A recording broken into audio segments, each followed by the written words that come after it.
Ethan never thought his journey across the stars would end in chains. He had come as a simple trader, a man who wanted nothing more than to sell goods, make credits, and return to his ship. But fate was cruel, and on the alien world of Zorath, he was captured by the Royal Guard. The Queen of Zorath was feared across the galaxy. A tall and elegant ruler with skin like silver fire and eyes that glowed like molten gold. Her word was law, her anger was death, and Ethan found himself dragged into her palace of stone and light. The guards threw him inside a chamber deep below the throne room. Ethan's wrists were bound with glowing cuffs that bit into his skin. He could hear whispers outside the door, talk of experiments, of strange plans the Queen had prepared. He tried to stay calm, but his heart raced, for humans had no place here and no reason to be spared. When the door opened again, it was not the Queen who entered. It was a woman who looked almost like her. Same silver fire skin, same golden eyes, but smaller, weaker, softer.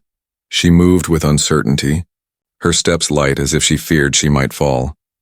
The guards called her only one word: clone.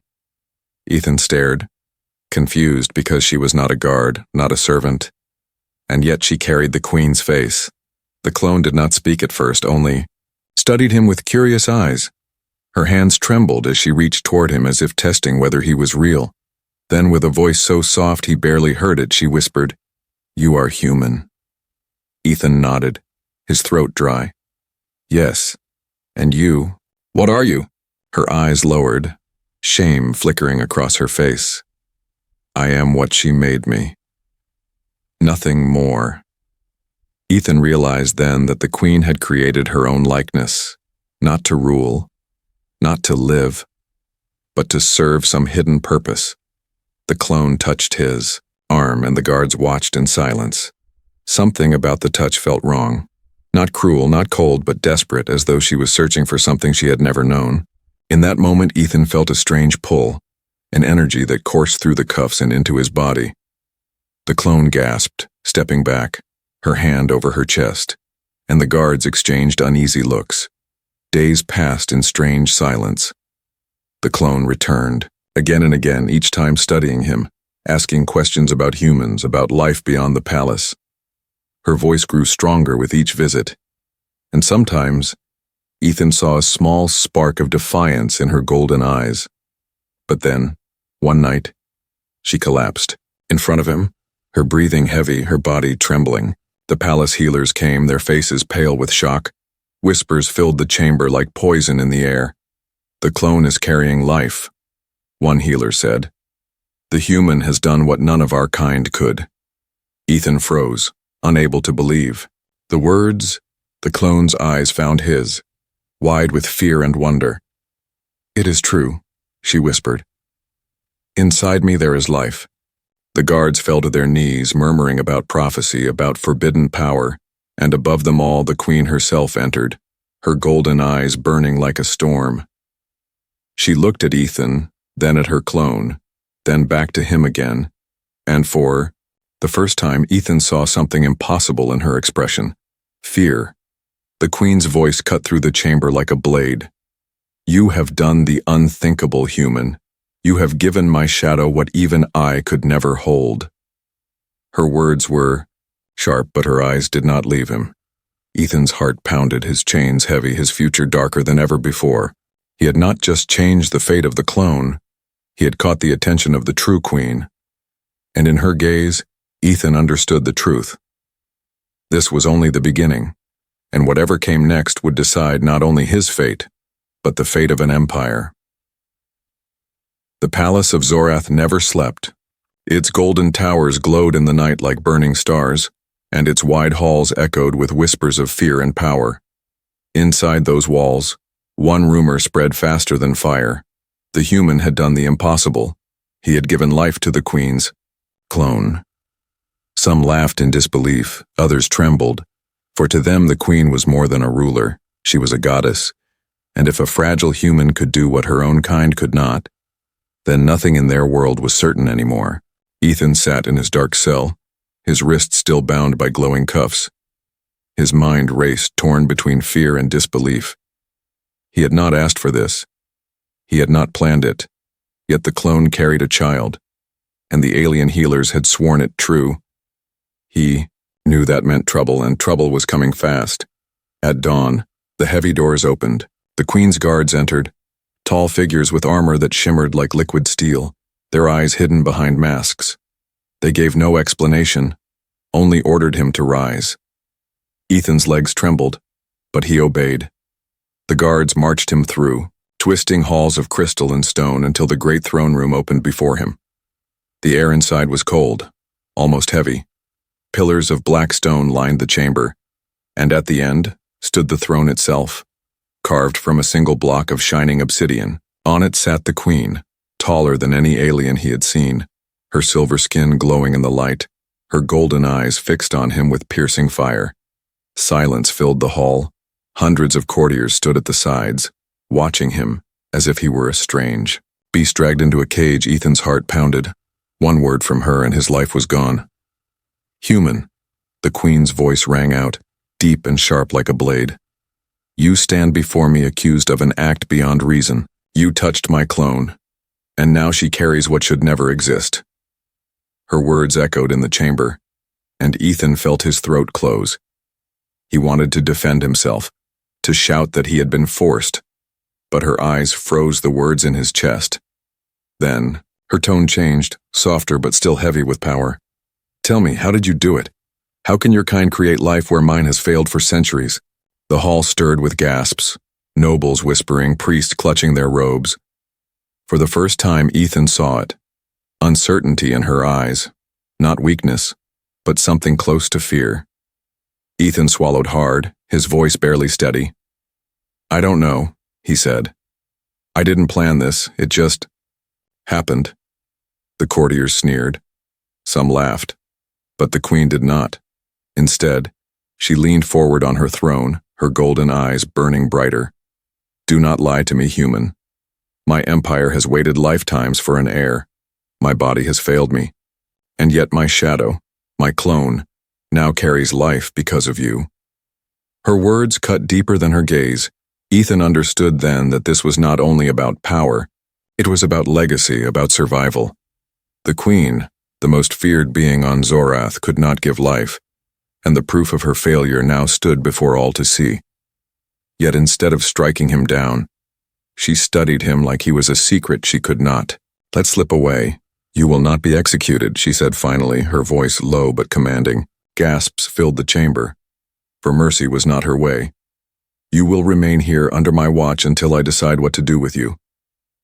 Her gaze never left his face, and Ethan felt a chill crawl down his spine. There was something in her eyes, something dangerous and strange, desire mixed with fury, power mixed with need. When the guards pulled him back, Ethan's mind spun. The clone waited somewhere in the palace, carrying his child, but now the Queen herself had taken notice. He knew this was not mercy, this was possession. The Queen was not finished with him, and her words were not a reprieve. They were a summons, a warning, a chain far heavier than the cuffs on his wrists.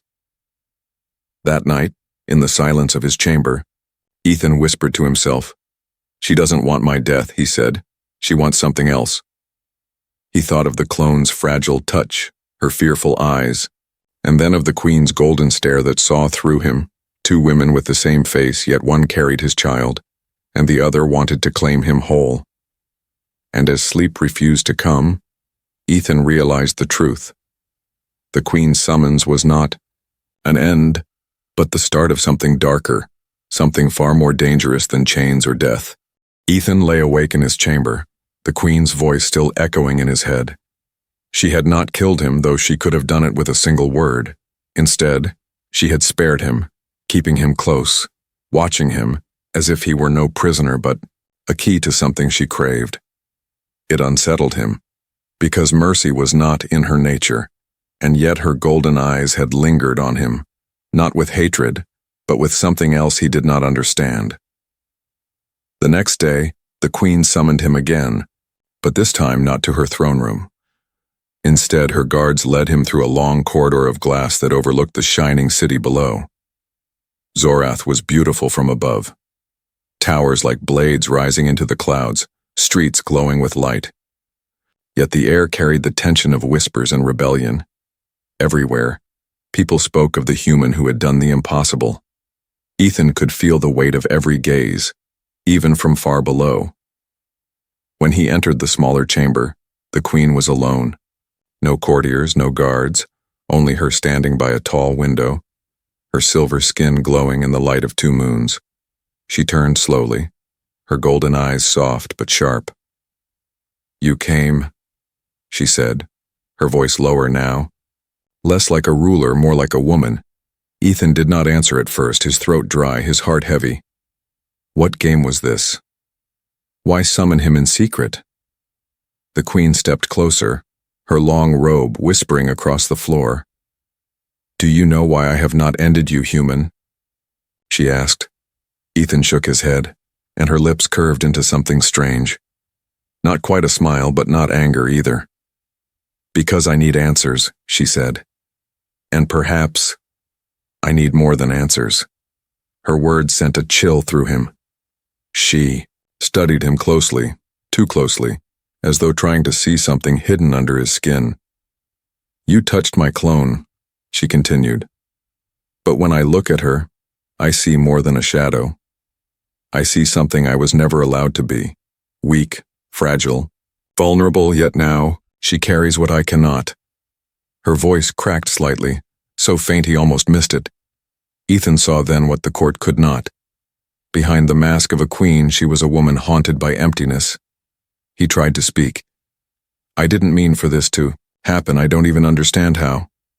But the queen raised a hand, silencing him. "No," she said. "It was not chance. It was not accident. It was power.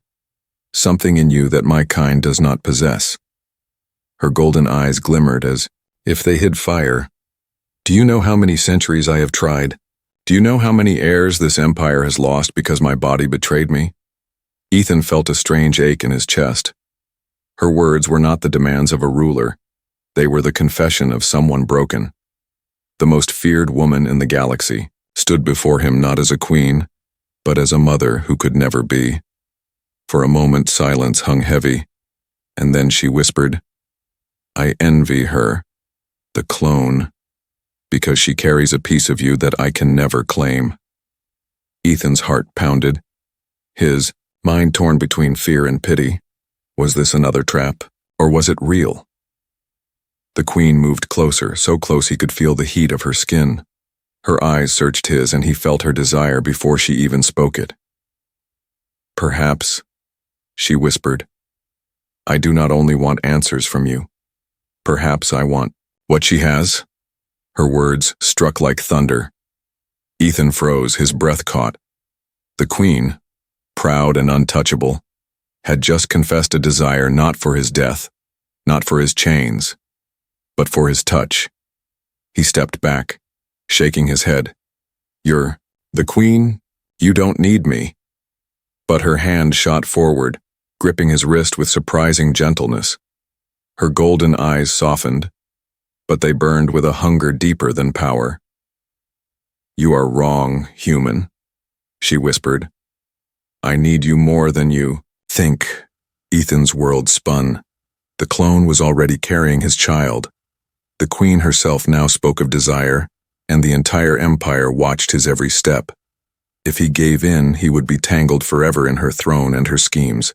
If he resisted, he might not live to see another dawn. And yet in her eyes he saw not just danger, but a secret longing. A longing that made his blood run cold. That night, when the guards returned him to his chamber, Ethan could not sleep. The queen's words haunted him. Her eyes lingered in his mind. The clone carried his child, and she begged for his loyalty.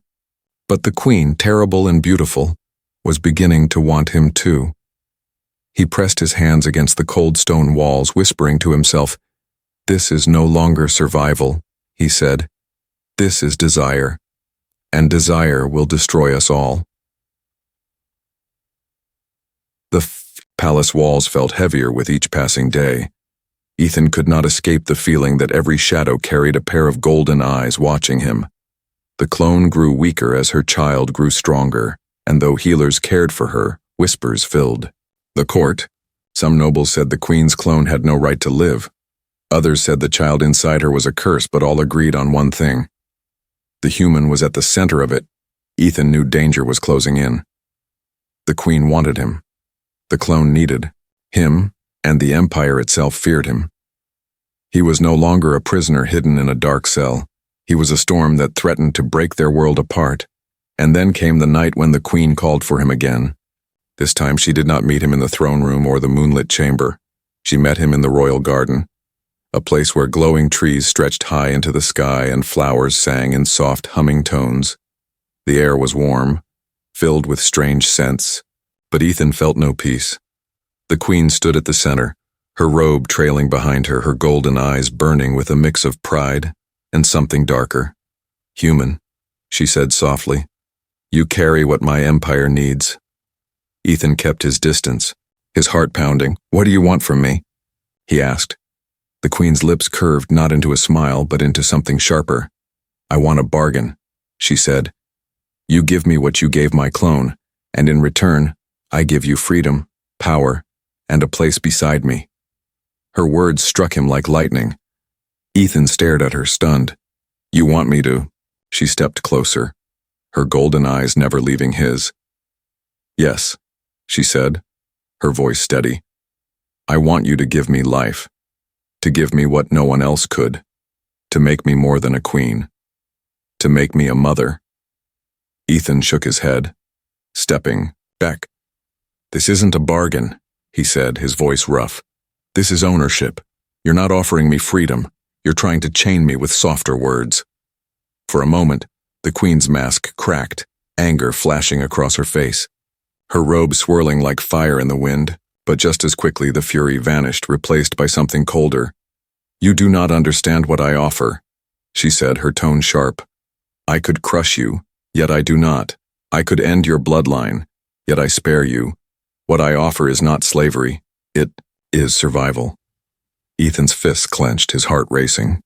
He thought of the clone lying in her chamber, trembling but brave, carrying his child without asking for anything, only begging for safety. He thought of her whispering to him, "Don't betray me." And now here was the queen demanding he betray not only the clone but himself. "I can't," Ethan said, his voice low but firm. "I won't." The queen's eyes narrowed, her voice thundered through the garden, shaking the glowing leaves. "Careful, human, you live because I will it. Defy me too far and neither you nor your child will see the dawn." Her threat cut deeper than steel, and for the first time Ethan truly saw the edge of her desperation. She was not only angry, she was afraid. Then from the shadows the clone appeared. Her steps were weak, but her golden eyes burned with fire. "Don't touch him," she cried, her voice breaking. "He belongs to no one, not even you." The queen turned sharply, her face twisting in fury. "You dare speak against me?" But the clone stood her ground, trembling yet unyielding. "He is mine, not because I own him, but because he chose to care for me." Ethan's chest tightened, caught between the two. The queen, powerful and terrifying, offering him her throne, and chains of gold, the clone, fragile but brave, carrying his child, begging him not to abandon her. The air was thick with silence, the garden glowing around them as if the world itself held its breath. The queen's voice fell to a whisper. "Cold and dangerous, human," she said. "Choose carefully, for your choice will decide not only your fate but hers, and the future of this empire." Her golden eyes burned into him, waiting, daring him to defy her again. Ethan's heart pounded, his mind a storm. There was no safety. In either path only danger, but one thing was clear. He could not remain silent forever. As the night deepened, Ethan knew the queen's bargain was no gift. It was a trap. But in her eyes, in her trembling voice when she spoke of heirs, he saw not only hunger for power, but a hidden desire. A desire that could tear her empire apart. And as he stood between queen and clone, Ethan realized the truth. His choice would change not just his life, but the fate of worlds. Night draped the palace of Zorath in silence. The glowing towers dimmed, the courtiers retreated, and the endless voices of politics faded into shadows. But Ethan could not rest. His mind churned with the memory of the Queen's demand and the clone's desperate plea. He sat in his chamber staring at the ceiling of carved stone, knowing the Empire's future had somehow been tied to his own. When the door creaked open, Ethan expected guards. Instead, it was the Queen herself, cloaked in a robe of black silk that shimmered like night water. No guards followed, no courtiers, no watchful eyes, only her, stepping inside as though she had broken her own rules. Ethan stiffened, unsure whether this was mercy or another trap. The Queen closed the door behind her and whispered, "Tonight I am not your queen, human. Tonight I am only a woman." Her words unsettled him more than her threats ever had. She moved to the far corner of the chamber, where moonlight spilled through a narrow window. For a moment she said nothing, her golden eyes fixed on the stars beyond the glass. Then she breathed out slowly, her voice low and unsteady. "Do you know what it means to be worshipped and hated in the same breath?" Ethan frowned, unsure how to answer, but she continued. "All my life they bowed to me, called me divine, untouchable, perfect," she said. "But when the throne is empty, when no air rises, their worship becomes whispers. Their faith turns into doubt, and doubt turns into knives." She turned to face him, and for the first time Ethan saw not power but weariness in her eyes. "My body betrayed me," she said, her voice trembling. "Do you understand that, human? I tried for centuries. I tried with the strongest of my kind, with the wisest, with the purest bloodlines, and every time, failure." Ethan's throat tightened. This was not the Queen who thundered in the throne room. This was someone stripped, bare of her mask, he whispered, "and then your clone." Her jaw clenched, pain flashing across her face. "Yes, she carries life where I never could. She was created to be less than me, weaker than me, and yet she holds what I craved most." Her voice broke then, soft but sharp. "Do you know what it feels like to envy your own shadow?" Ethan's heart pounded, the words hitting harder than he expected. She stepped closer, her hands trembling, though her face remained proud. "I should hate her," she said. "I should destroy her for daring to hold what was denied to me, but when I look at her, I do not see my shadow. I see the reminder of my failure and the proof of your power." Her golden eyes locked on him, burning with a fire that was no longer only anger. "You did what my world could not. What I could not, and I do not know whether to fear you, use you, or—" She stopped herself, her lips tightening, but Ethan understood the words she had nearly spoken. "Want." The silence stretched between them like a blade. Ethan tried to steady his voice. "You think this is about power, but it isn't. It's about life, about something no throne or army can command." The Queen's chest rose and fell sharply, her voice raw. "Then tell me, human, if it is not power, then why do I feel this? Hunger?" Ethan had no answer, and perhaps she did not expect one. For the first time she lowered herself, sitting on the edge of his bed, her robe falling around her like a river of black silk. Her voice softened, almost breaking. "I am tired, Ethan. Tired of being a queen. Tired of being worshipped but empty. Tired of watching my empire rot while I pretend I am whole." Her eyes shone in the moonlight, not with fire, but with something far more dangerous. Longing. Ethan's chest tightened, torn between pity and fear. The Queen who had threatened him, who had demanded his obedience, was now confessing a weakness no one else had ever heard. But even in her pain he felt the weight of the trap around him, because longing could be sharper than a sword, and desire could bind tighter than chains. "You have a choice, human," she whispered, her hand brushing against his. "You can hate me as they all do, or you can see me as I am, flawed, broken, and desperate for what only you can give." Her words left him shaken, unable to speak. For a moment the Queen who ruled galaxies looked not like a goddess, but like a woman begging not to be alone. But Ethan knew the danger was greater than ever. Her confession was not weakness. It was a weapon, and if he gave in, he would not just change her life, he would change the destiny of an empire. As the Queen left his chamber that night, her golden eyes lingered on him, and her voice echoed in his mind. "Do not forget, human. I will not beg again." And when the door closed, Ethan realized he was caught in something worse than chains. Not just fear, not just power, but the queen's hidden desire, and hidden desires could destroy worlds. The palace of Zorath was no longer steady. Its tall towers still gleamed in the sun, its banners still rippled in the wind. But inside the walls, fear and unrest grew like poison. Whispers of rebellion spread through the noble courts, priests muttered in secret halls, and soldiers exchanged uneasy glances. The queen's obsession with the human had become too obvious, too dangerous, and many began to believe she had lost her divine strength. Ethan felt the change before he heard it. The guards no longer marched with the same pride, the servants avoided his eyes, and in the distance he could hear shouts of protest echoing through the streets. He had never wanted to be a symbol, yet here he was, the spark that threatened to ignite an empire. The clone grew weaker as her time drew near. She lay in her chamber, surrounded by healers, her skin pale, her golden eyes heavy with both fear and hope. Whenever Ethan was allowed to see her, she clung to his hand, whispering, "Protect the child no matter what happens to me." Her words pierced him deeper than any chain, because he knew she was not only fighting for herself, but for something greater, something innocent. But outside those walls, danger swelled. The nobles gathered in dark chambers, their voices sharp with anger. "This queen has lost her mind," one said.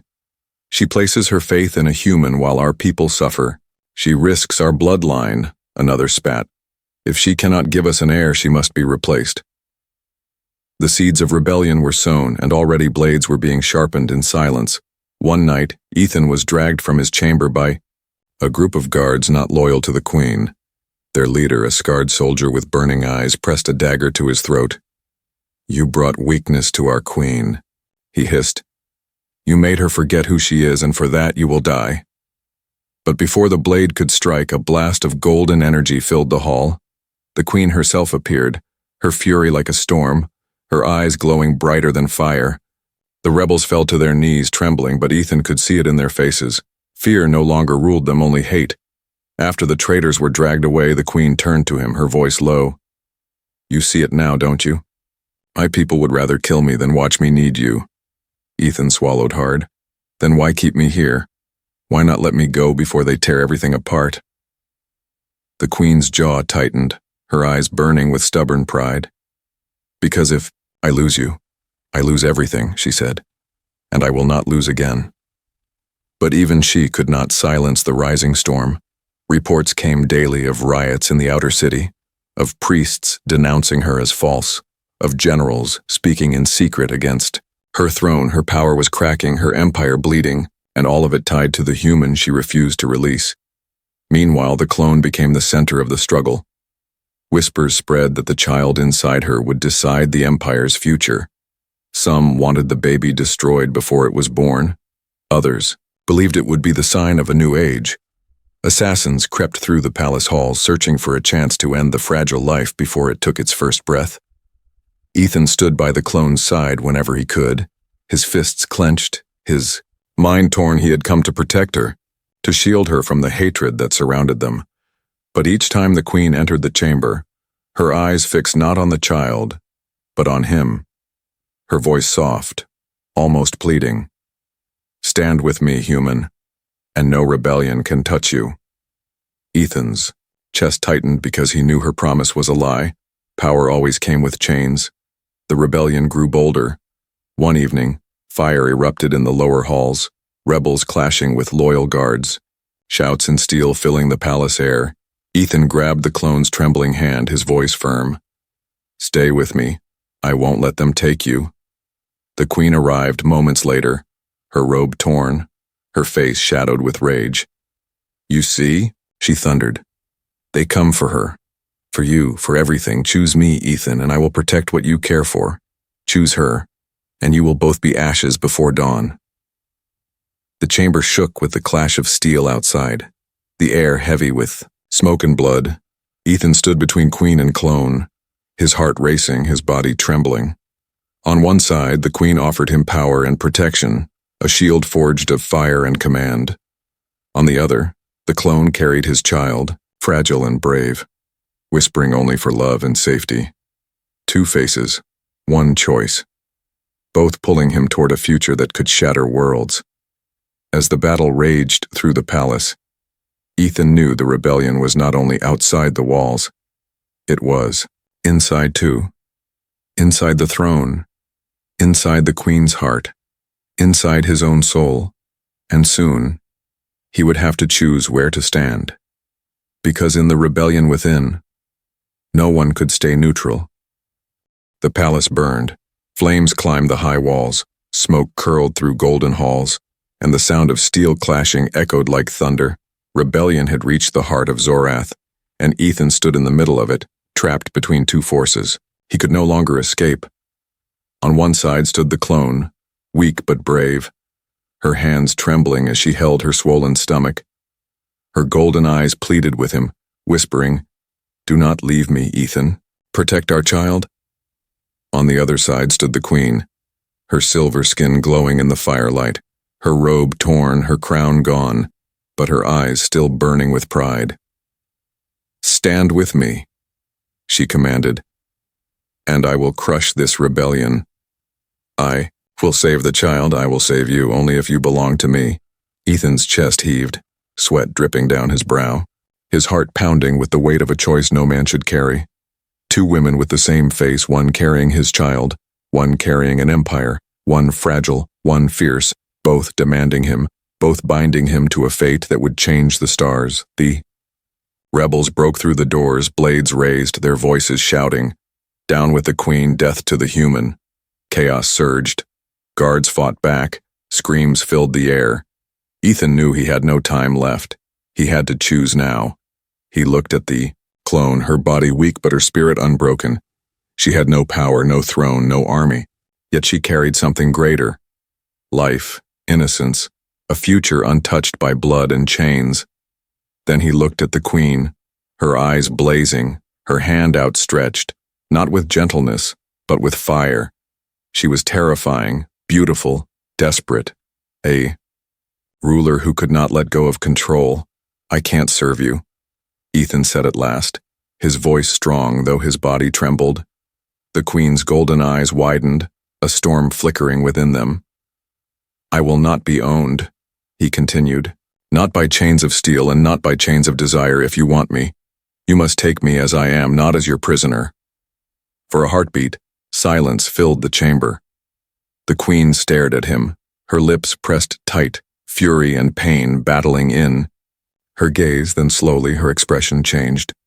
The fire in her eyes softened, not gone, but shifting into something stranger. A smile touched her lips. Not cruel, not mocking, but sharp, as if she had been waiting for those words. "You finally understand?" she whispered, her voice low but steady. "I never wanted a slave, Ethan. I wanted someone who could defy me, someone strong enough to stand beside me." Her words froze him, caught between fear and disbelief. But before he could answer, the rebels stormed forward, blades flashing, voices roaring. The queen unleashed her power, golden light flooding the hall, tearing through the rebels like fire through dry wood. But even as she fought, more poured. In endless waves, their anger stronger than her strength. Ethan grabbed the clone, shielding her as the battle raged, his voice fierce. "Stay with me. I won't let them take you." The queen's voice thundered over the chaos. "Ethan, choose now, stand as mine, and together we will end this." Ethan's heart pounded, his arms tightening around the clone. "I choose freedom," he shouted. "Not for me, not for you, but for the child." The words cut through the fire, through the battle, through the queen herself. For a moment her golden eyes widened, her breath catching. Then, instead of fury, she laughed, a sound broken and powerful. "You are dangerous, human," she whispered. "More dangerous than any army because you refuse to bow." The battle raged on, the palace shuddered under fire and rebellion. But in that moment, something shifted. The queen, for all her power, no longer saw Ethan as prey or prisoner. She saw him as equal, a man who could stand against her and still live, and that terrified her more than anything. When dawn came, the rebellion had not ended. The palace still burned, but Ethan knew his choice had changed everything. The Queen would not give up. The rebels would not stop. And the clone's child would soon be born. The future was uncertain, fragile, and dangerous. But Ethan no longer felt powerless. For the first time since his capture, he had spoken not as a victim, but as a man. And in the Queen's golden eyes, even as the flames reflected, he saw a promise. "This is not the end," her gaze said. "This is only the beginning."